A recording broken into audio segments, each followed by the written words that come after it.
Hi guys, this is Sarah James, and I've read a couple of the books from Paul Selig, the Ascended Masters, and I have said before that these have been some of the best books that I've read. I know some people have The Course in Miracles, and some people have the Bible, and for me these books are what resonate the most with me. And I just want to share a personal experience that I've had today. I've been going through a lot of financial stress in my life, which is, kind of being part of this mystery that I've been in of changing careers and taking different steps towards what I wanted to do in life.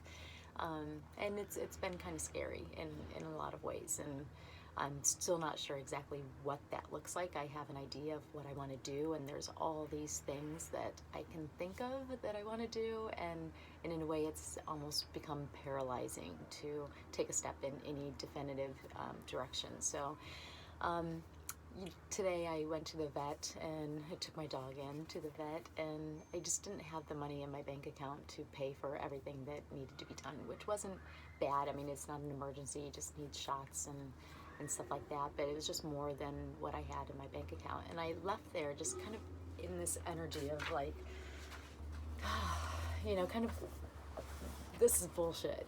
Like I'm kind of tired of being in this state of feeling like, financially things aren't working out, when in general I'm a pretty happy person. It's, this money issue has been kind of weighing on my mind, and in that, it's been my choice to stop working in a cubicle, and it's my choice not to go into McDonald's and get a job there. When I did that when I was 16, I could always go back to that thing, but I'm trying to forge out this new path in my life, and in that there's just been a lot of kind of fluctuation and healing and resolving past wounds of feeling unworthy of money, and that's a whole other story that I'll get into later. But when I got home, I was just trying to breathe and take some time to just kind of get settled back into, calming myself down, feeling less like shit, I guess. And I turned to one of the books, and it's the book of Knowing and Worth by Paul Selig, and this is messages from the Ascended Masters that Paul channels through.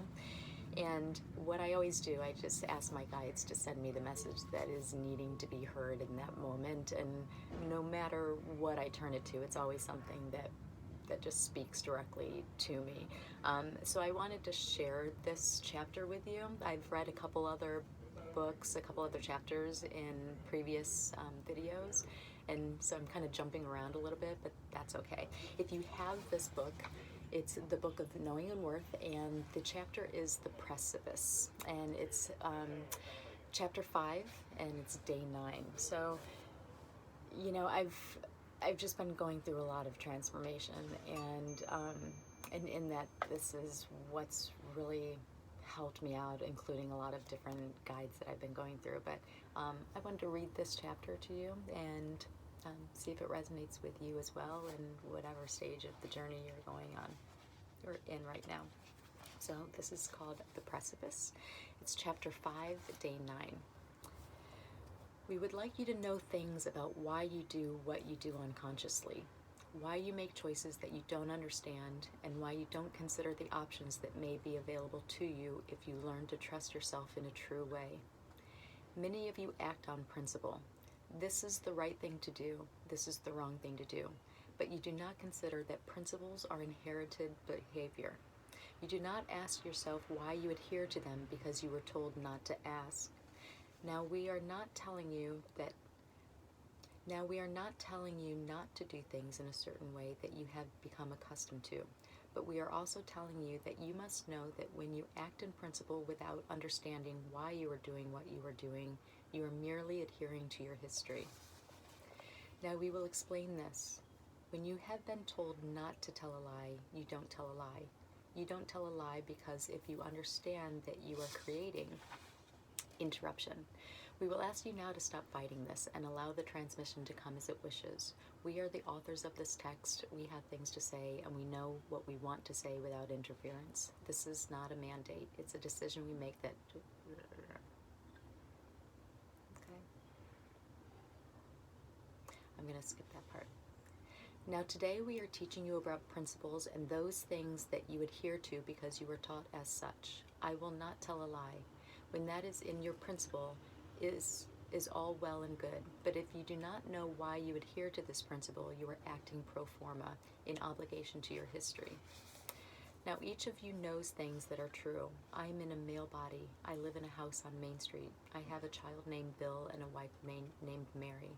And you feel fine about these truths. You don't question those truths because they are presented before you. But why is it wise to always tell the truth?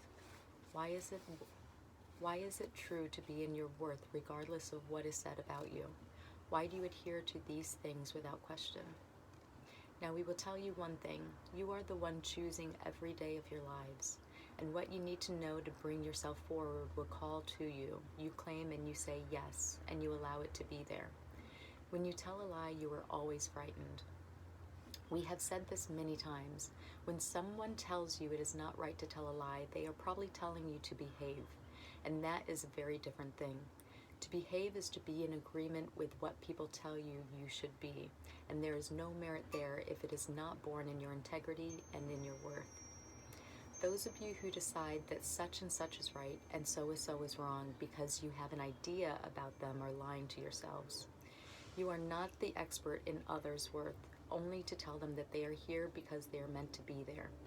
Their need, your need, everyone's need is to be expressed in their worth. And as you judge your fellows, you continue to judge yourself. Now today we would like to teach you some things about your obligations, your adherence to forms, and those things that you think are so that may... Now today we would like to teach you some things about your obligations, your adherence to forms, and those things that you think are so that may be so or may not be so. The alignment that you each have to date brings you to where you stand. There can be nothing in your reality, for better or for worse, that you cannot agree with. So consequently, how do you choose what you call to you as your inheritance being your worth as expressed by you in all ways? The decisions that you make are born in form, that are born in agreement with history, continue to perpetuate what you have known. The decisions that you make are born in form, that are born in agreement with history, continue to perpetuate what you have known. The willingness that you must each take now to go forward is to realize that when you walk towards the unknown, you must align to it as a place of infinite choice. How do I live in infinite choice? Where do I go when the map I have called to me for the rest of my life no longer serves me anymore? How do I stand in my knowing when my authority is questioned? When the rules that I believe were told to me for a good reason may only be there to get me to behave?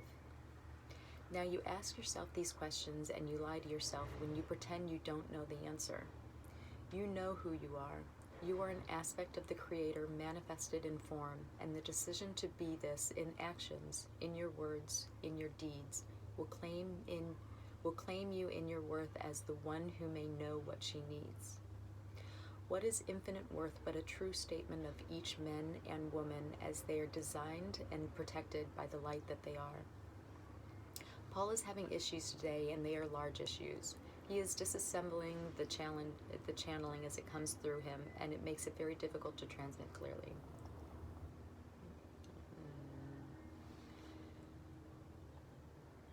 The designs you have held and known as your own have been agreements you have made with your history. The contracts you have signed, the decisions you made to be this way or that way, were agreements you made born in your history. Now why do you want to do this all the time? The designs that you have held and known as your own have been agreements that you've made with your history. The contracts you have signed, the decisions you made to be this way or that way, were agreements you made born in your history. Now, why would you want to do this all the time? Why do you claim this for yourself? Why do you bring this upon you again and again? Because you think you must, and because you do not know that there are other ways to be. Now, if you want to lie to yourself and tell yourself that you are not in choice, you may go back to bed. You may go back to sleep, and you may stay there.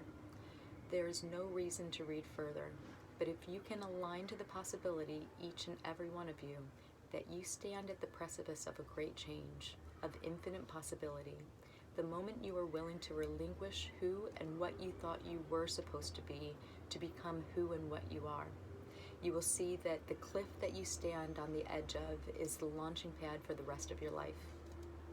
You each choose this, you know. You crawl to the cliff and you expect an arduous climb.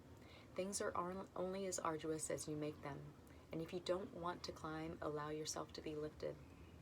You each have choices, you know, about who and what you are and how you live your lives. Now we will answer a question that Paul has been having about the last dictation we gave you. It is the end of the previous chapter. It is not included in this one. This is a new chapter. All of your entitlements, being all of those things you claim as your own, that includes those things that you would rather not have. If you have them, they are yours.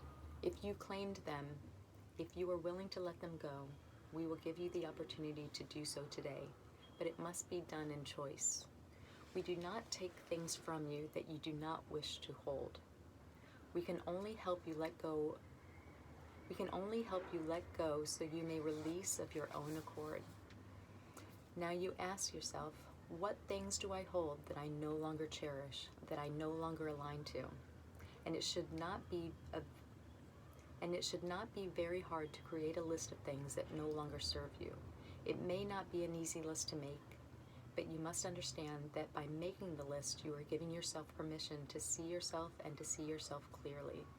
I see myself as the one who created this and that.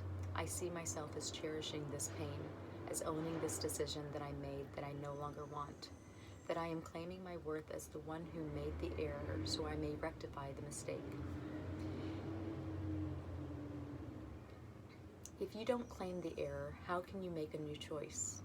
How can you decide anew when you are pretending you are not who you say you are? How can you decide anew when you are pretending you are not who you are? Now understand this, please. You are not in error. We don't say that you are in error, but you have made mistakes in your judgment because you have been frightened of yourselves and you have given permission to the world to tell you who and what you are. I am the woman who lies. I am the man who cheats at cards, who is an infidel, who is boastful. Whatever it is you claim as yourself that you wish to relinquish, you may, but you must release the need for these things. There is nothing that you have created in your life, including your pain, that you have not chosen for one reason or another. Now, we do not say that things don't happen to you that cause pain. We are talking about holding on to pain, cherishing pain, going into agreement with pain as who you are, and that is not a requirement for being alive unless you make it so. I no longer wish to be alone, you may say, but you have created a life of loneliness and, in fact, cannot imagine another way of being seen. I have created a life by myself. I cherish my time alone. When someone comes to visit, I cannot wait for them to leave, maybe closer to the truth for you. But you are pretending you want a partner or a lover or somebody who comes and stays because you think you should have this. Now you may have this if you like, but if you will not claim it as long as you will not claim it as long as you are claiming what you've had is what you want. And understand, everybody, please, what you have is what you want because you accept it as so. You may change your mind, you know. You are allowed to change your mind and to decide anew any day of the week. Now, we get worried sometimes when we reach you that you misunderstand our teaching, that we are telling you that you think you caused your pain, and then you use that as an excuse to harm yourself once again. That is not our teaching, but our teaching is very clear. You have choice. What you claim, you hold, what you claim, you hold and are in accord with. What you hold is your frequency and aligns to you a reality that outpictures the very thing you say you don't want. So how can it be not your choice? As you realign your vibration, as you go through this process we teach you today, you realize how lonely you have been for yourselves, for your true selves, to come into an embodiment to be expressed in their fullness. How lonely you have been for your own love, for your own self-worth,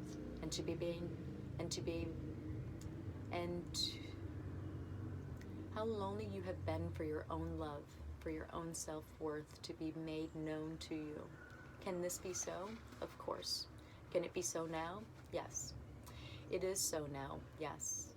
Yes, it is so now, in a higher level of vibration where you already know who and what you are. There is an aspect of you here and now that claims her worth, that sings her song, that rejoices in the fact that she is alive, even if that's not your experience of yourself today. Now, how do we bring this down into your brain? Now, how do we bring this down into your being? By this choice. On this day, I choose to align my self-worth and my true self as the created being into the manifestation of my body to be expressed in my reality in a way that I may expect to see. I claim my power back from all those creations that have decided for me, that I have gone into agreement with, and I have. On this day, I choose to align my self-worth and my true self as the creative being into the manifestation of my body to be expressed in my reality in a way that I may expect to see. I claim my power back from all those creations that have decided for me, that I have gone into agreement with, and I have chosen of my own accord to keep me in limitation. I give myself the freedom to be in liberation, to be in this powerful place of knowing who I am. I claim this in my own choice as I say these words. I know who I am, I know what I am, I know how I serve.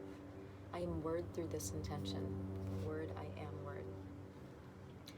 Now, the delineation of responsibilities is what we must take up with you now. You are not responsible for everything. You know. You may ask for help. You may offer yourself as a vehicle of the Christ, as the divine self that you truly are. To be an offering means to give yourself over in a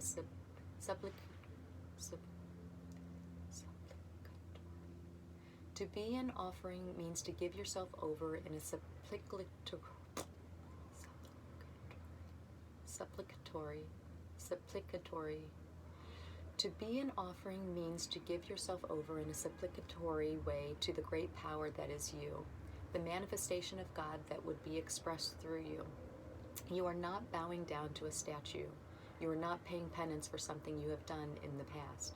You are simply supporting yourself in this offering by the realization that you are carried forward by the divine as you offer yourself in service to it. You can only be anointed by love, you know. You can only be anointed in your worth, and you may only choose in accordance with your own purpose when you offer yourself to serve. How do you offer yourself to serve? How do you offer yourself up to serve? How do you offer yourself to serve? By realizing once and for all that the being that you are is an aspect of the Creator manifested here and now who seeks to realize herself, himself, in all ways, in all ways, in all ways. The divine aspect of you, come forward as you, claims her opportunities to be in service to those before her, offers herself to the situation that she may lift in vibration, and sings her song to others so that they may learn the words to their own song. You do not deny yourself by doing this. You align yourself by offering yourself. And you align yourself to that aspect of you that knows who she is already. We must say this for a final time. We are not making you something that you are not. You are not. We must say this for a final time. We are not making you something that you are not. We are not claiming you as you are, as we must say this for a final time. We are not making you something that you are not. We are claiming you as you are, as you have always been in one way. The eternal you who has come to be known for you, through you, by you, and as you has never forgotten her name. I know who I am, I know what I am, I know how I serve, is the song you now sing, and you offer yourself to the possibilities, the infinite possibilities, as we have said, that will be presented to you as you know your worth. As you align to yourself in this way, you become a trajectory, a vibration that reaches outward, that benefits all that you encounter.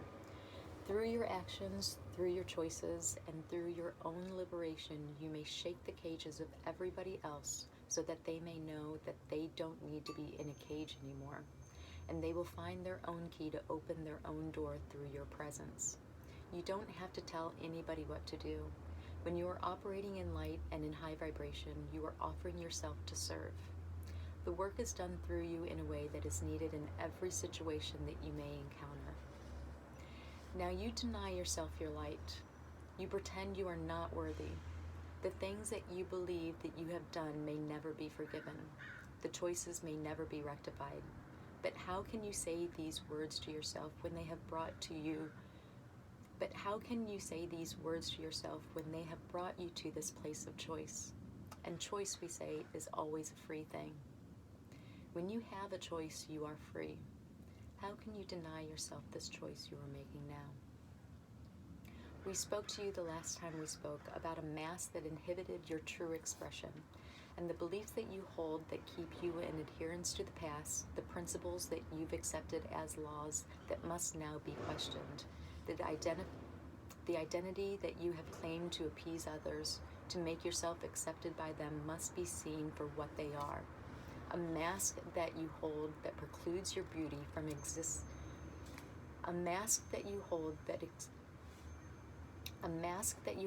precludes your beauty from expressing itself in fullness. Now, when you are driving down the highway and you see a sign that says there's a speed limit of 50 miles per hour, you decide to go into agreement with that sign for your safety. Perhaps because you would like to think that everybody else is doing the same thing, and that is a mutual agreement you have made to keep yourself safe on a highway. When you see something that you don't like and you make a decision about it born in your history, he looked at me that way, he must want something I don't want to give him. You are aligning to a fear, you are aligning to a belief, and you are creating a choice that you are expressing as your vibration. You tell the truth because you want to tell the truth. You tell the truth because telling the truth lifts your vibration. You do not tell the truth to harm your fellows. You must be watchful of hiding your motives. Some of you are very good at deceiving yourselves, but when you adhere to form and you don't question a form, you are adhering to your history. Now the free woman that you are today, the free man that you are right now, has things he must do. And doing these things, we say, in accordance with your worth, will give you a foundation that you may stand upon. Every time you take an action on your own behalf, every time you deny fear its purview and stand in your power, every time you align a conscious choice to a new possibility of freedom, you give yourself praise. And to give oneself praise means you lift your frequency in accord with the divine. You are not praising the personality self, you are lifting your vibration. When you give praise to the Christ, you are aligning your frequency to the Christ so it may lift you as well. That aspect of you that is the Christ, I know who I am, what I am, how I serve, will always respond. The delineations we have spoken of are always in choice. Who do you listen to? Who do you honor? What do you want to believe? What do you believe, and why do you choose what you choose? You are the only one who can ask these questions of the self. You are the only one that can know the answers once you ask them. But if you are not poised at the precipice, you will never fly. If you know what you have known and you call yourself back to what you have known because it is safe, you will get what you have always gotten and no more. You stand right now at the end of all you have known. You stand at this ending with one choice in mind. I am now claiming my worth as a divine being born into his knowing, in response to the Creator within him. I choose my life, I claim my worth, and I accept the offering that is gifted to me as I say these words. I stand on a precipice of great change. I stand on the edge of truth. I stand on the edge of freedom. I stand on the edge of all that I have known and believed to be true. I stand on the edge of my limitations. I stand on the edge of my fear. And as I say yes, as I say yes, as I say yes, I step forward into the unknown. We will ask you to do this with us now. Each and every one of you who holds this text in your hands, who hears these words aloud or in your mind. I say yes to the journey before me, and I step forward into the unknown. We are greeting each of you as you make this choice. You will be surrounded by us now and received by us in love. We are making you new. We are making you new. We are making you new. Now we have gifted you with this today in this chapter we entitled The Precipice, and we say this to you. When we return, there will be changes. We thank you for your patience with the channel, and we thank ourselves for staying here to teach in spite of some resistance. We are grateful for the opportunity to teach, and we sing your song with you. Good night. Stop now, please. So, a couple years ago, I would say maybe about, maybe 8 years ago, was before I came into my awakening, is shortly before that. I had a God dream, and for any of you that have ever had a God dream, they're very powerful. I mean, it was like the message, and it was very clear. And in there, it was all about standing at a precipice. But I was traveling with my sisters and my mom, but it wasn't my sisters or my mom. It was my mom's form, but it was the Creator, basically. And not basically, it was the Creator. And there were other people along the journey too, but one by one they kind of fell off the path, and you know, I was like, where are they, and the message was, keep going, it doesn't matter, this is your path that you need to walk on, so just keep going. And we ended up basically at the Grand Canyon, it seemed like, and it was just me and my mom. And I needed to get across to the other side, and I couldn't. I mean, there was no way, and all of a sudden this rope came from the sky. It was just kind of coming down from nowhere, and the voice was telling me to just grab on and let go, and just swing to the other side, and I was scared to death. I was like, no, I can't do that. I just can't do that. And this rope suddenly was in my hand, and it was pulling me to the edge, and all the rocks were, you know, kind of falling at my feet, and I was so afraid. I was like, no, I can't do it, I can't do it. I don't want to let go, I don't want to swing across. And God just basically shouted out, just swing, swing. He shouted out so loud, and in that moment, I was swinging through the air, and I was just safe in the hands of God. I'd never felt so safe and loved before. It was just such a powerful, powerful dream. And reading this chapter, it brings me back to that precipice of not knowing and being safe and trusting that everything's just going to work out. It was such a beautiful dream, and this is such a beautiful message to be received. And I want to thank you all for listening, for reading along if you read along. I hope that wherever you are in your journey, you know that you're loved, and you know that you have a choice. And I love you. I know who you are. I know what you are. And I know how you serve. Thank you.